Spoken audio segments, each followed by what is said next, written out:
Haworth Parsonage, on the edge of a moor about 8 miles west of Bradford, Yorkshire, is one of the most famous houses in the world. It was the home of the Bronte sisters, Charlotte, Emily, and Anne.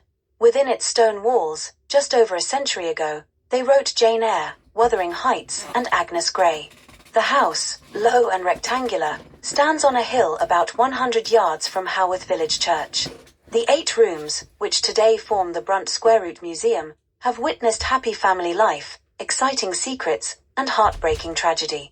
In September 1821, only 18 months after Patrick Bronte, a tall and handsome Irish priest, had moved into the parsonage, his wife died. He was left with 6 small children to look after. The 2 eldest died, reducing the family to Charlotte, Emily, and their brother Branwell. Life at the parsonage was hard. The stone floor and stairs made the house icily cold. The only carpets were in the sitting room, and in Mr. Bronte's study. Patrick Bronte was a stern father, typical of the 19th century, and he found the task of looking after 4 children on a very small income a very difficult and worrying one. There were no curtains. He was afraid they would catch a light from the candles which lit the rooms in the evenings. He also forbade his children to wear clothes of linen or cotton because, he said, these fabrics were too inflammable. When Mr. Bronte's sister-in-law arrived to take charge of the children, the widower spent more and more time alone.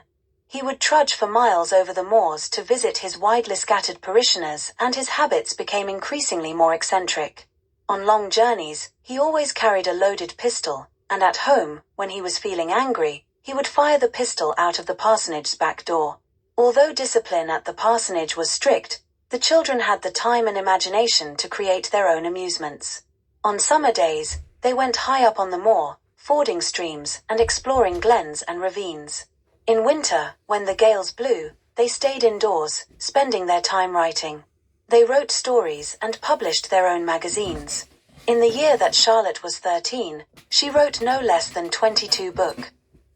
Some of these were so small that the pages, which she sewed together, were only 2 inches square. When the children grew up, Branwell decided to become a painter.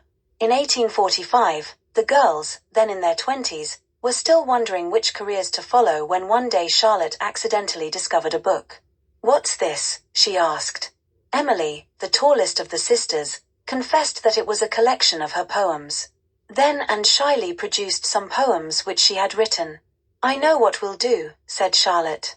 "We will become professional authors." But what could they call themselves? They were anxious to keep their identities secret in case they failed, and disappointed their father. After much careful thought, the girls agreed on the names Currer Bell for Charlotte, Ellis Bell for Emily, and Acton Bell for Anne. In each case, the initials were the same as their own initials. With high hopes, they arranged the publication of a joint book of poems.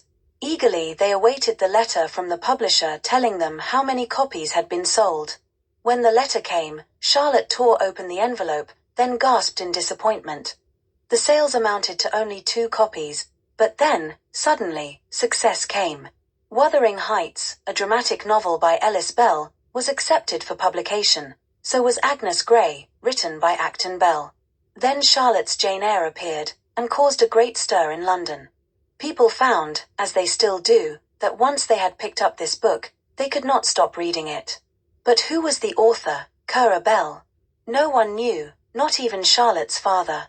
Of course the big secret had to come out eventually, and when the mysterious author of Jane Eyre had been hailed as a genius, Charlotte told her sisters, "I'm going to tell Papa."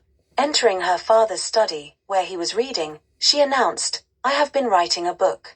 "Have you, my dear?" Mr. Bronte murmured. He went on reading, and Charlotte had to persuade him to look at her book. As the truth dawned upon Patrick Bronte, he was at first astounded, but then proud and delighted. He even invited his famous daughter to have tea with him. Jane Eyre, like Wuthering Heights, has since become a major classic of English literature. Hundreds of thousands of copies have been sold throughout the world. But tragedy struck early at the pale occupants of Haworth Parsonage.